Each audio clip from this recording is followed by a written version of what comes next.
Hello students, last class में हमने non exact differential equation को हमने एग्जैक्ट बनाया था। तो उसके हमने मेथड्स देखे थे। तो उन मेथड्स के अलावा भी कुछ इंटीग्रेटिंग फैक्टर है जो हम निकाल सकते हैं, और वो हम निकालेंगे बाय इंस्पेक्शन। तो आज की क्लास में वही पढ़ेंगे कि इंटीग्रेटिंग फैक्टर बाय इंस्पेक्शन आप कैसे फाइंड आउट करेंगे। जैसे for example Y D x plus x D Y differential equation है, और इसका इंटीग्रेटिंग फैक्टर अगर वन लेता हूँ, तो वन लेता हूँ तो ये फिलहाल के लिए एग्जैक्ट है, क्योंकि ये एम है और ये एन है। तो del M upon del Y one है, del N upon del X one है। तो इसको आप लिख सकते हैं, इसका आपका करेंगे आप इंटीग्रेशन तो एक्स वाई आएगा। इसका मतलब ये डी लिखा है, इसका मतलब डिफ्रेंशिएशन करेंगे इस एक्स वाई का तो ये बनेगा। तो डी एक्स वाई मतलब एक्स को कांस्टेंट रखो, वाई के रिस्पेक्ट में डिफरेंशिएशन करो तो एक्स डी वाई आया। वाई को कांस्टेंट रखो, एक्स के रिस्पेक्ट में डिफरेंशिएशन करोगे तो वाई डी एक्स आ गया। तो इस इंटीग्रेटिंग फैक्टर के लिए ये डिफरेंशियल इक्वेशन यहाँ पे दिया हुआ है। और मैंने जैसे बताया था, एक डिफरेंशियल इक्वेशन के एक से ज़्यादा इंटीग्रेटिंग फैक्टर हो सकते हैं।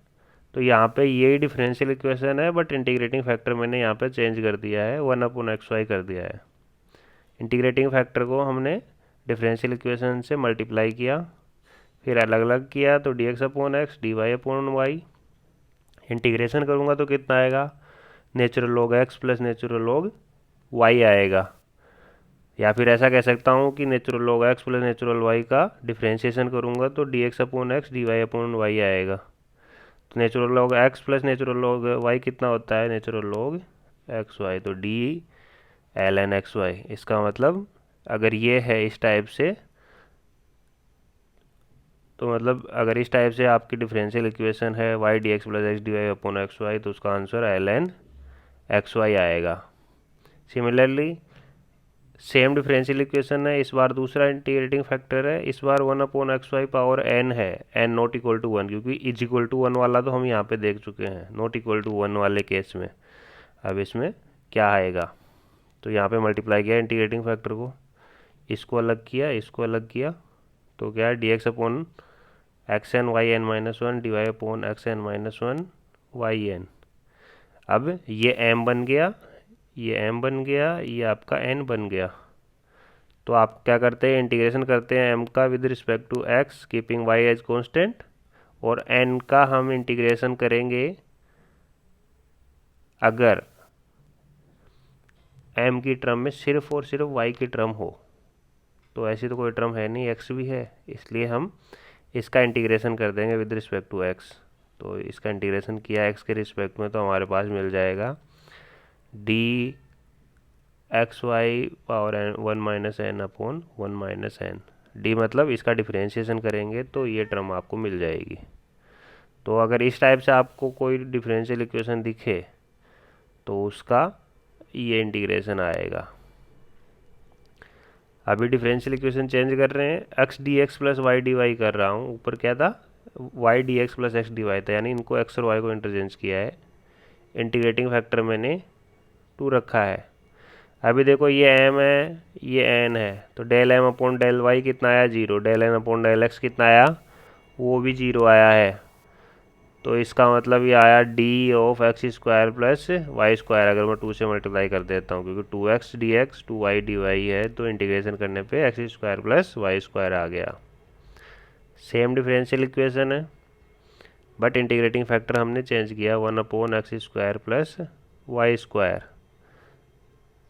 तो ये इस टाइप से बन गया। तो इंस्पेक्शन का मतलब ये है कि अगर इस टाइप से आपको डिफरेंशियल इक्वेशन बनती है तो उसका आंसर क्या आएगा, ठीक है ना। तो इसको अलग करेंगे, तो ये एम हो गया, ये एन हो गया। तो इसका अगर आप देखेंगे ये एम बन गया, ये एन हो गया। आप चेक कर सकते हैं अभी भी ये एग्जैक्ट है।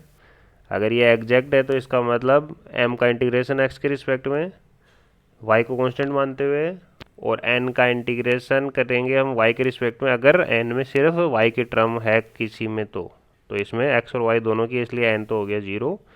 m का अगर x के रिस्पेक्ट में किया तो L N x square plus Y square upon two, और ये d मतलब इसका डिफरेंशिएशन करूँगा तो ये वाली टर्म बन जाएगी, ठीक है ना। सेम डिफरेंशियल इक्वेशन इस बार पावर n कर दिया जैसे हमने ऊपर किया था, और n नॉट इक्वल टू 1, नीचे मल्टीप्लाई किया, m किया अलग, n किया, और इसका m का इंटीग्रेशन किया with respect to x, keeping y as constant. तो हमारे पास X square plus Y square power 1 minus N upon 1 minus N upon 2, और इसका अगर डिफरेंशिएशन करोगे तो ये वाली टर्म मिल जाएगी। तो वही बात है, ठीक है।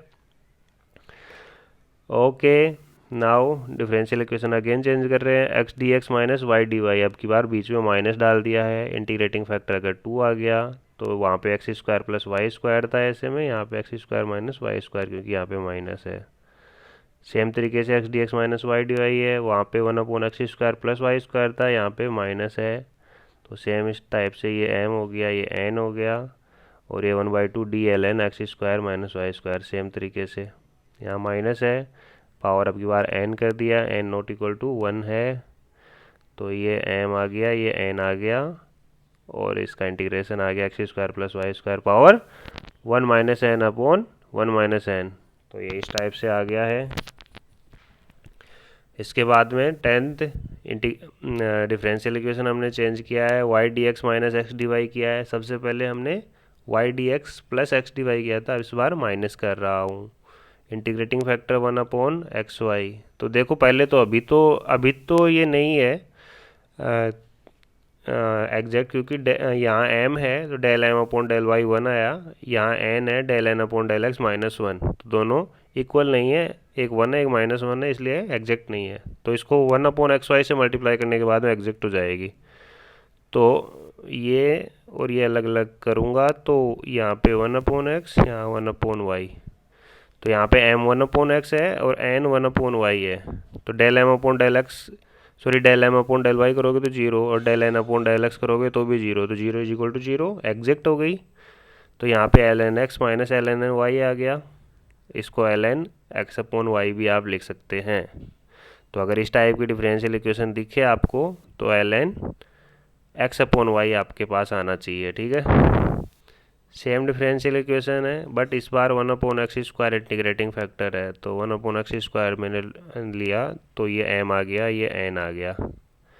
तो फिर देखेंगे इसको m को, देखो y के रिस्पेक्ट में डिफरेंशिएशन करोगे तो 1 अपॉन एक्स स्क्वायर आता है, ये n को x के रिस्पेक्ट में करेंगे तो भी 1 अपॉन एक्स स्क्वायर आता है, मतलब इक्वल है, इक्वल है मतलब एग्जैक्ट है। एग्जैक्ट है तो क्या करेंगे, m का इंटीग्रेशन करेंगे x के रिस्पेक्ट में, keeping y as constant, plus n का इंटीग्रेशन करेंगे उन टर्म्स का जिनमें सिर्फ y हो, बट इसमें x है इसलिए n का नहीं होगा इंटीग्रेशन, सिर्फ m का होगा x के रिस्पेक्ट में। तो y अपॉन एक्स स्क्वायर का x के रिस्पेक्ट में आपने किया इंटीग्रेशन, तो कितना आएगा, माइनस y अपॉन एक्स आएगा, और ये d मतलब इसका डिफरेंशिएशन करूँगा तो ये वाली टर्म वापस आ जाएगी। तो अगर इस टाइप के आपको टर्म दिखे आपके पास तो उसको लिखना है minus d Y upon x.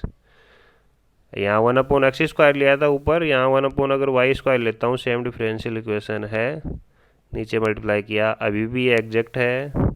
क्यों है, क्योंकि यहाँ पे m 1 अपॉन वाई है और n minus x upon y square है।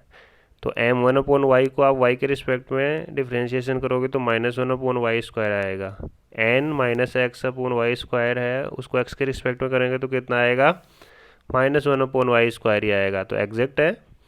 तो अब क्या करेंगे, m का इंटीग्रेशन x के रिस्पेक्ट में और n का इंटीग्रेशन y के रिस्पेक्ट में उन टर्म्स का जिनमें सिर्फ y की टर्म है, बट इसमें x की है इसलिए n तो 0 हो गया, m का सिर्फ x के रिस्पेक्ट में करेंगे तो x अपॉन वाई आएगा, और इसका अगर आप डिफरेंशिएशन करोगे तो वापस ये टर्म बन जाएगी आपके पास में। तो इस टाइप की टर्म दिखे तो उसका answer d of x y लिख देना आप इसके इक्वल टू में, ठीक है। नाउ अलग टाइप की डिफरेंशियल इक्वेशन है, Y D x minus x D y type, नहीं सॉरी सेम ही है, जो ऊपर है वही है, Y D x minus x D y. Integrating factor है इस बार 1 upon x square plus Y square हम रख रहे हैं, ठीक है। तो नीचे इसको मैंने डिवाइड किया x square plus Y square से, अलग अलग कर दिया हूँ। उसके बाद में ये m हो गया, ये n हो गया, आप देख सकते हैं, इसको चेक कर सकते हैं, ये एग्जैक्ट मिलेगी आपको।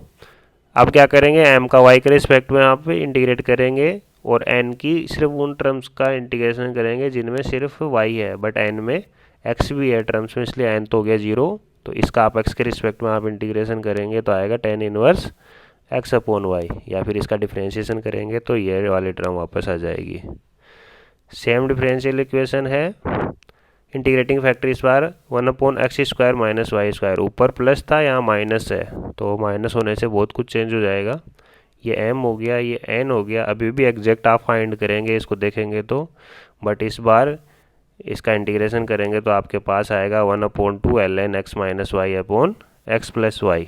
ठीक है, तो ये आप देख सकते हैं इंटीग्रेशन करके। अब ये ही थे जो मैंने 14 लिखे हैं, 14 कुछ केसेज हैं जिनके ऊपर डिपेंड करते हुए क्वेश्चंस आपके पास आएंगे। तो फर्स्ट क्वेश्चन मान लो इस टाइप से है, solve m d x plus n d y is equal to 0। तो ये ऑर्डिनरी डिफरेंशियल इक्वेशन किस प्रकार की है, function of x y into y D x plus function of x y into x D y is equal to 0। ये हमने non exact से exact बनाने वाला केस 4 हमने देखा था ना, उस टाइप से है। तो आप उस टाइप से भी कर सकते हैं। इसका इंटीग्रेटिंग फैक्टर आप उस टाइप से लिखोगे तो 1/mx माइनस my होता है, तो उस टाइप से भी आप देख सकते हैं। और ये बाई इंस्पेक्शन में भी आपको मैं बताता हूँ, ये m है, ये n है, m का y के रिस्पेक्ट में डिफ्रेंशिएशन किया ये आया, n का x के रिस्पेक्ट में करने पे ये आया। आप देख सकते हैं दोनों इक्वल नहीं है, इसका मतलब इक्वेशन नॉट एग्जैक्ट है। अब इसको देखो थोड़ा सा सिंप्लीफाई करते हैं। ये x² y² यहाँ भी है, यहाँ भी है, तो इसको कॉमन लो क्या आता है, x² y² कॉमन लिया तो यहाँ बचा y इंटू डी एक्स, और राइट साइड में बचा minus x into d y. फिर 2 यहाँ है, 2 को कॉमन लिया मैंने, फिर 2 के साथ में बच गया y d x left side में, और इसके राइट में x डी वाई बच गया प्लस का। तो इस टाइप से आप बना सकते हैं। तो देखो आपको जैसे ऊपर वाली केस है उनके अकॉर्डिंग आपको इनको बनाना है। तो इसको x² y² को मैंने पहले नीचे डिवाइड कर दिया, तो यहाँ तो इसके साथ में कुछ नहीं बचा, नीचे आ गया x² y²। अब देखो इस टाइप की जो इक्वेशन थी ऊपर, उसका इंटीग्रेटिंग फैक्टर कई टाइप से थे, बट आपको इस इक्वेशन में कौन सा मैच करेगा इस टाइप का आपको देखना है। तो y d x minus x D y में किस किस टाइप के उधर इंटीग्रेटिंग फैक्टर थे, 1/xy था, 1/x² था, 1/y² था, 1/x² प्लस y² था, 1/x² माइनस y² था। तो इसमें जो जमता है वो है 1/xy, क्योंकि 1/xy अगर मैं यहाँ पे नीचे मल्टीप्लाई करूँगा तो यहाँ पे xy का क्यूब बन जाएगा और वो इसके ऊपर भी जमेगा, तो इसलिए ये बनाया मैंने, प्लस एक xy से और मल्टीप्लाई किया तो यहाँ पे xy क्यूब बन गया। तो इसका तो मैंने क्या बताया था आपको, d of ln x upon y होता है, आप ऊपर देख सकते हैं। प्लस यहाँ पे अगर y d x plus x D Y upon x Y power n था तो उसका आंसर कितना था, x Y power 1 minus N upon 1 minus n, और ये 2 तो मल्टीप्लाई है ही बाहर, तो इस टाइप से आपने कर दिया। तो ln x अपॉन वाई, और ये हो गया आपका 1/xy² is equal to c with minus sign. तो ये इस टाइप से वाई इंस्पेक्शन हमने किया है, आसान है। दूसरा example, x D x minus Y D y is equal to x under root x² minus y² d x, इस टाइप से है। तो इसके नीचे क्या क्या था पहले, उस टाइप से मैं आपको देखना x D x minus Y D y में। तो उसके नीचे में x D x minus Y D y में इंटीग्रेटिंग फैक्टर में हमने देखा था कि 1/x² minus y² power n भी थी, और यहाँ पे n की वैल्यू 1/2 है, तो इसको नीचे लेके आया तो यहाँ पे पावर 1/2 बन गई is equal to x D x. उधर तो x का ही है तो उधर कोई प्रॉब्लम हमें नहीं होगी। अगर इस वाले इक्वेशन की बात करूँगा तो इसका m x upon under root x² minus y² रहेगा, n माइनस y अपॉन ये हो गया। आप चेक कर सकते हैं, अगर ये मैंने नीचे मल्टीप्लाई कर दिया है तो इससे इंटीग्रेटिंग फैक्टर आपका 1/अंडर रूट x² माइनस y² हो गया, और इससे आपकी इक्वेशन एग्जैक्ट हो गई, क्योंकि del m upon del y भी ये आ रहा है, del n upon del x भी 2xy upon x² minus y² आ रहा है। इसको हम क्या लिख सकते थे, उस फॉर्मूले को आप लगाएंगे तो वो आएगा d of under root x² minus y² is equal to जो आगे एक्स डी एक्स है इसको आप ऐसे भी लिख सकते हो D of X square upon to, क्योंकि एक्स स्क्वायर अपॉन टू का डिफ्रेंशिएशन करोगे तो एक्स डी एक्स ही आएगा, सबको पता है। अब इंटीग्रेटिंग करेंगे बोथ साइड तो आएगा, इसका ये डी हट जाता है इंटीग्रेशन करने से, under root x square minus y square is equal to x square upon two plus constant आपका आ जाता है। तो ये दो एग्जाम्पल मैंने एक्सरसाइज से लिए हैं, और आपको एग्जाम्पल्स देखने हैं बुक के, और इस मेथड को आपको हैबिट में लाने के लिए बहुत सारे आपको एक्सरसाइजेज करनी चाहिए। तो आज की क्लास में हम इतना ही करेंगे, नेक्स्ट क्लास में हम आगे देखेंगे। Thank you so much.